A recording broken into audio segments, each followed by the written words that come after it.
Hello everyone, मैं अंकित पटेदार, मैं coaching institute Gandhi.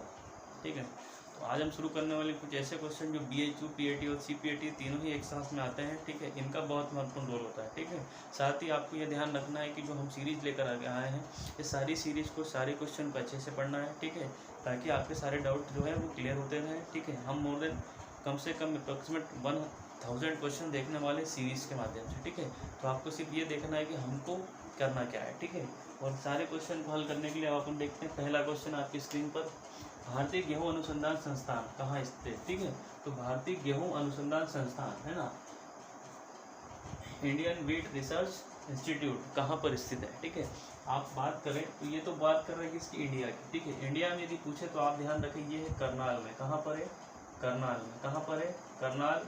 और ये करनाल कहाँ पर है साहब, ये है हरियाणा में। कहाँ पर है, हरियाणा में। कहाँ पर है, हरियाणा में।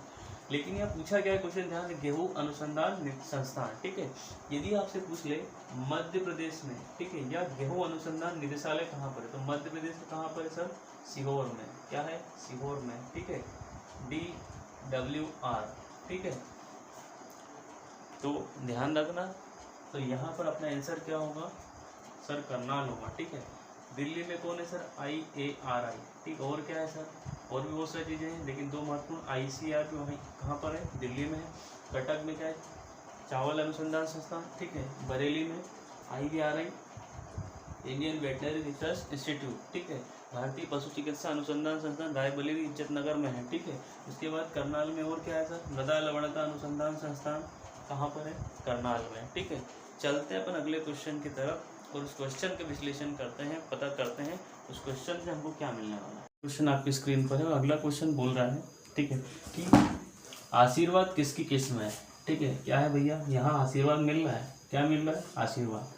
आशीर्वाद किसकी किस्म है हमारे से पूछ रहा है। ठीक है, हमको देखना है, यदि आपने पढ़ा है तो आपको याद होगा कि सरसों तेल, अलसी और मूंगफली। ठीक है, इनमें से हमको ये पता करना है कि आशीर्वाद कौन सी किस्म या कौन से फसल की किस्म होती है, तो वो होती है किसकी भैया, सरसों की। किसकी होती है, सरसों की। तो याद रखना, आशीर्वाद किसकी किस्म होती है, सरसों की किस्म होती है।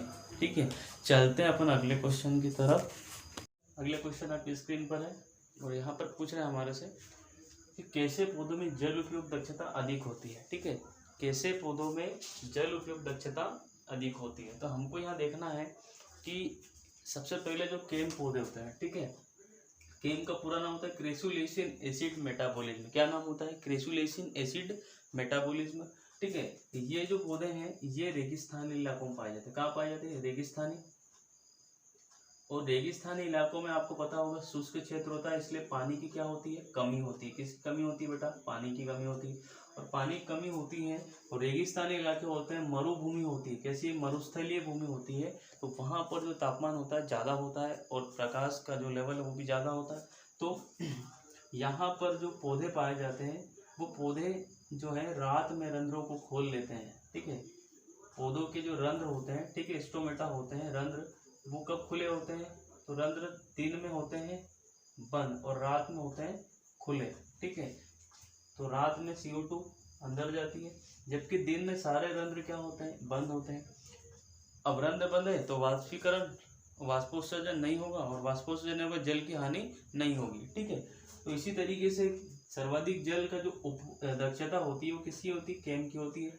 और आपने पढ़ा कि जल उपयोग क्षमता का जो क्रम होता है कुछ ऐसा है, केम प्रकार के पौधों की सबसे अधिक होती है, फिर C4 का, और फिर क्या होता है C3। तो आप ध्यान रखिए, क्रम याद रखें, सबसे अधिक जल उपयोग क्षमता केम की है, उसके बाद C4, उसके बाद कौन है, C3। ठीक है, तो इस तरीके से अपन को क्रम याद रखना है। साथ ही रेगिस्तान इलाकों में केम प्रकार के पौधे पाए जाते हैं, नागफनी। ठीक है, नागफनी एक प्रकार का रेगिस्तानी पौधा है। ठीक है, जो रंध्र क्या कर लेता है, दिन में बंद कर लेता है और रात में क्या करता है, खोल लेता है, ताकि वायुमंडल से आने वाली CO2 रात में क्या हो, वहां पर इकट्ठी हो जाए, जबकि दिन में रंध्र बंद हो गए तो बाहर से आएगी नहीं CO2। ठीक है, और आएगी नहीं तो सारी जो क्रियाएं है वो क्या हो जाएगी, अंदर जो रात भर इकट्ठी हुई है उससे चलेगी, फिर रात में फिर और खुलेगा। ठीक है, फिर रंध्र क्या हो जाता है, दिन में बंद हो जाता है। ठीक है, ताकि जल की हानि नहीं हो, क्योंकि वहां पर जल की क्या कमी है। ठीक है, और कमी में अच्छे से उपयोग करता है, इसीलिए इसकी उपयोग क्षमता सर्वाधिक है। ठीक है, यह दक्षता क्या है, सर्वाधिक है। ठीक है, आगे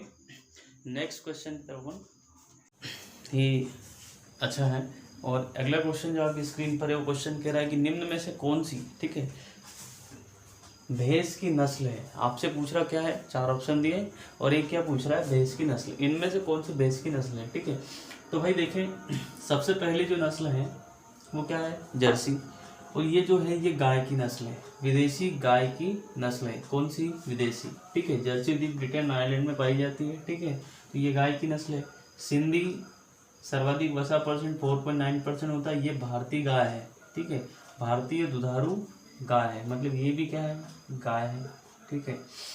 अगला जो है नाम है जमुनापारी। भारत की सर्वश्रेष्ठ बकरी कौन है, जमुनापारी। तो ये जो जमुनापारी है ये बकरी की नस्ल है।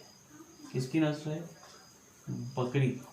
किसकी नस्ल है, गोट की नस्ल है, ठीक है। बचा क्या आपके पास, जाफराबादी। तो ये किसकी नस्ल है, भैंस की नस्ल है, ठीक है। किसकी नस्ल है, भैंस की नस्ल मानी जाती है। तो सभी भैंसों में सर्वाधिक भारी होती है, ठीक है। तो इस तरीके से हमारा उत्तर क्या हुआ, डमरू, ठीक है। चलते हैं अगले क्वेश्चन की तरफ। अगला क्वेश्चन आपकी स्क्रीन पर है। क्वेश्चन देखिए क्या कह रहा है, विश्व में सर्वाधिक बकरियों की संख्या कहाँ पाई जाती है, ठीक है। मतलब सबसे अधिक बकरियां जो है वो कहाँ पर पाई जाती है विश्व में, या कौन से देश में पाई जाती है, हमारे से यहाँ पर क्वेश्चन करा हुआ है, ठीक है। तो हमको देखना है कि भारत में पाई जाती है क्या, श्रीलंका में पाई जाती है क्या, चीन में, या यूएसए में, ठीक है।